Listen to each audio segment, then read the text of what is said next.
അങ്ങനെ നമ്മുടെ യാത്ര ഇല്ലിക്കല്ലി എത്തി നിൽക്കുക കേട്ടോ. അവിടുത്തെ ക്ലൈമറ്റാണ് ഈ കാണുന്നത്. എന്ത് മഞ്ഞല്ലേ. അങ്ങനെ ഞങ്ങൾ നേരെ പോയി പാസും കാര്യങ്ങളൊക്കെ എടുത്ത് മേലോട്ട് നടന്നു പോവാ കേട്ടോ. താഴ്ന്ന ജീപ്പും കാര്യങ്ങളൊക്കെ ഉണ്ടായിരുന്നു. ഡയറക്റ്റ് മേളിൽ കൊണ്ട് കല്ല് കാണിച്ച് താഴെ കൊണ്ടുവന്നാക്കുമായിരുന്നു. ഞങ്ങൾ പക്ഷേ കയറിയില്ല, കാരണം അവിടുത്തെ ക്ലൈമറ്റ് അടിപൊളിയായിരുന്നു. മഞ്ഞ് വന്നും പോയി നിൽക്കുമായിരുന്നു. അപ്പം നടന്ന് തന്നെ കയറി കാണാമെന്ന് കരുതി അങ്ങനെ ഞങ്ങൾ മൂന്നാളും മേലോട്ട് നടന്നു പോവാ. പകലിലെ പൊൻവെയിലെ താളമിടാം മണിക്കണ്ണിറയിൽ കൗതുകത്തിൻ കൂട് മനസ്സിൽ വന്നിരുന്നി പൂങ്കുയിലെ പാട്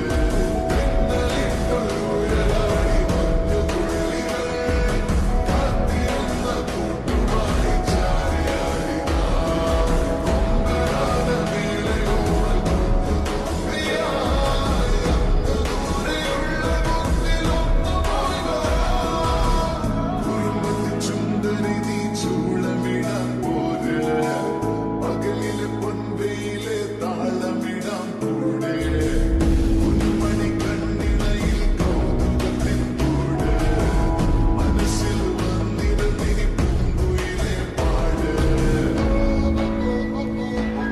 വീളയോൽ നടന്ന് പകുതി ആയപ്പോഴത്തേക്കും നല്ല ക്ഷീണമായി. കാരണം സേമോനെ എടുക്കണമായിരുന്നു, ഒരു ബാഗ് ഉണ്ടായിരുന്നു.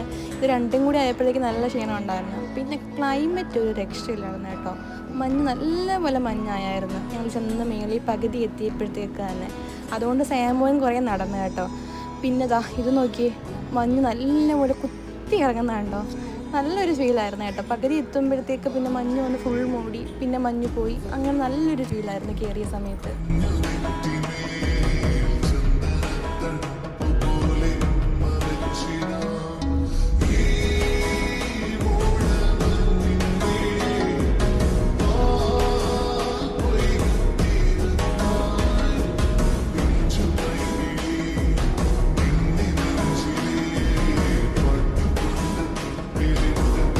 അങ്ങനെ നമ്മുടെ നടത്തം ഇല്ലിക്കല്ലിൻ്റെ നടുഭാഗത്തെത്തി കേട്ടോ. അപ്പോഴേക്കും സേമോൻ ചെറുതായിട്ട് വിശക്കുകയൊക്കെ ചെയ്യുന്നതെന്ന് തോന്നുന്നു, കാരണം ചെറുതായിട്ട് കരച്ചിലൊക്കെ തുടങ്ങി. അപ്പോൾ രാവിലെ അവൻ കടയിൽ നിന്നൊന്നും കഴിച്ചില്ലായിരുന്നു. അപ്പം നമ്മൾ പാഴ്സൽ മേടിച്ചായിരുന്നു. അപ്പോൾ അവിടെ ഇരുന്നത് കൊടുക്കാമെന്ന് കരുതി, പക്ഷെ അവൻ കഴിക്കുന്നില്ലായിരുന്നു. പിന്നെ ഓരോന്നൊക്കെ കാണിച്ച് അവനെ കഴിപ്പിച്ചു. അപ്പോഴേക്കും മഞ്ഞ് ഫുള്ളായിട്ട് മൂടി കേട്ടോ. നല്ലപോലെ മഞ്ഞിറങ്ങി. താഴ്ന്ന് വന്നതിനേക്കായി മഞ്ഞായിരുന്നു കേട്ടോ ഈ ഒരു ഭാഗത്തെത്തിയപ്പോൾ.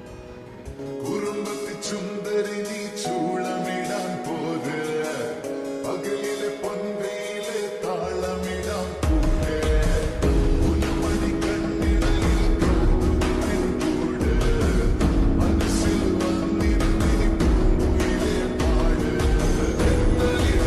ഉയരാടി മഞ്ഞുതുള്ളികൾ കാത്തിരുന്ന കൂട്ടുമായി ചാരിയാടിക കൊമ്പനാന വേളയോൽ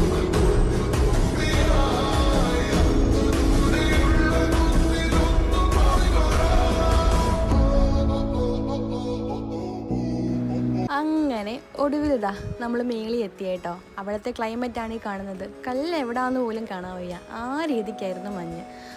അങ്ങനെ ഞാനും സയാൻ ബേബിയും കൂടെ പോകട്ടെ കല്ല് കാണാൻ വേണ്ടി ആദ്യമേ. അങ്ങനെ മേളി എത്തി കുറേ ഫോട്ടോസും കാര്യങ്ങളൊക്കെ എടുത്ത് സയാനെ നേരെ സയാൻ്റെ അച്ഛനയിലോട്ടും കൊടുത്ത് ഞാൻ കയറി പോകുന്നു കേട്ടോ. അവർ ആദ്യമേ കയറിപ്പോയി. വഴി അത്രയ്ക്ക് നല്ല വഴിയായിരുന്നു കേട്ടോ. അതുകൊണ്ട് തിരിഞ്ഞും മറിഞ്ഞൊക്കെ വരണമായിരുന്നു. എനിക്ക് ഭയങ്കര പാടായിരുന്നു അവനെയും കൊണ്ട് വരാൻ വേണ്ടി. അവരച്ഛനും മോനും സാഹസികമായിട്ടൊക്കെ കേട്ടോ ഇരുന്നത്. അങ്ങനെ ഞങ്ങൾ ഒടുവിൽ മേലിൽ എത്തിയിരിക്കുകയാണ്.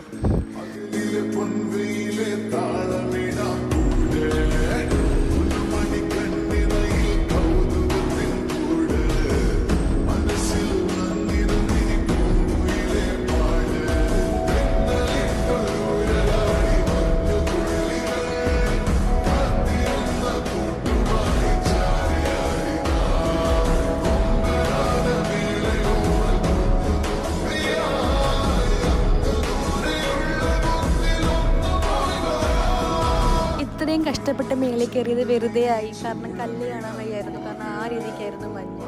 അപ്പം ഞങ്ങൾ കുറേ നേരമൊന്നും അവിടെ നിന്നില്ല, കാരണം നല്ല മഞ്ഞായിരുന്നു. അപ്പം ഞങ്ങൾ പെട്ടെന്ന് തന്നെ താഴെ ഇറങ്ങി, കാരണം ചെറിയൊരു മഴയൊക്കെ പൊടിക്കുന്നുണ്ടായിരുന്നു. അപ്പം പിന്നെയും കൊണ്ട് വേഗം താഴെ ഇറങ്ങാമെന്ന് കരുതി.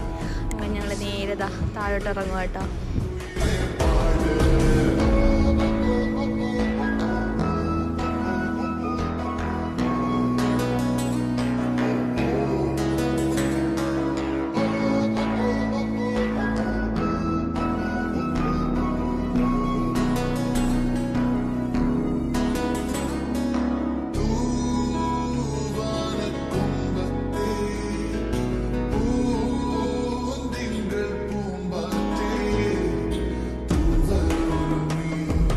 നമ്മൾ താഴെ കുറേ നേരം വെയിറ്റ് ചെയ്തായിരുന്നു കേട്ടോ മഞ്ഞ് ഇറങ്ങുമ്പോൾ കല്ല് കാണാൻ വേണ്ടി. അപ്പോൾ എന്താ മഞ്ഞൊക്കെ ഇറങ്ങി തുടങ്ങി, കല്ല് തെളിഞ്ഞു തുടങ്ങി. ഇതാണ് നമ്മൾ കാണാൻ വന്ന നമ്മുടെ സ്വന്തം ഇല്ലിക്കൽ കല്ല്. അങ്ങനെ സേനയുടെ കുറേ ഫോട്ടോസും കാര്യങ്ങളൊക്കെ അവിടെ നിന്നുകൊണ്ട് എടുത്തു. അപ്പോഴത്തേക്ക് മഞ്ഞൊക്കെ ഇറങ്ങി കേട്ടോ, നല്ലപോലെ ഇറങ്ങി തുടങ്ങി. അപ്പോഴത്തേക്ക് കല്ല് കാണാൻ പറ്റുമായിരുന്നു താഴെ നിന്നുകൊണ്ട്.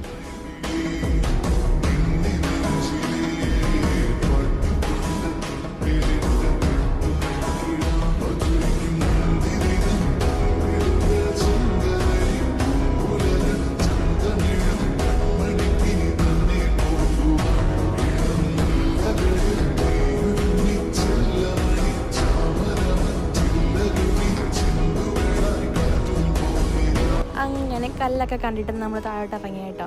ഇറങ്ങാൻ നല്ല സുഖമായിരുന്നു, കാരണം ഓടി ഓടി ഇങ്ങ് പോരുന്നു. മോനും കൂടെ ഓടി ഇങ്ങ് പോരുന്നായിരുന്നു. അപ്പോഴേക്കും മഞ്ഞൊക്കെ നല്ലപോലെ ഇറങ്ങി, വെയിലൊക്കെ ആയി തുടങ്ങി കേട്ടോ. അപ്പോൾ അതൊക്കെ ഞങ്ങൾ പെട്ടെന്ന് വെയിലാവുന്നതിന് മുമ്പേ പോകാമെന്ന് കരുതി ഞങ്ങൾ നേരെ ഇറങ്ങി താഴെത്തിയപ്പോഴത്തേക്ക് നമ്മൾ അന്ന് ഇതിലുള്ള മഞ്ഞൊന്നും ഇല്ലായിരുന്നു. താഴെ മഞ്ഞ നല്ലപോലെ കുറഞ്ഞു, നല്ല വെയിലായി തുടങ്ങി കേട്ടോ. അപ്പോഴത്തേക്ക് അങ്ങനെന്താ വണ്ടിയൊക്കെ എടുത്തു, ഇവിടെ നിന്ന് ഇറങ്ങാൻ പോവാണ്. ബാക്കി വിശേഷങ്ങൾ അടുത്ത വീഡിയോയിൽ കാണാം.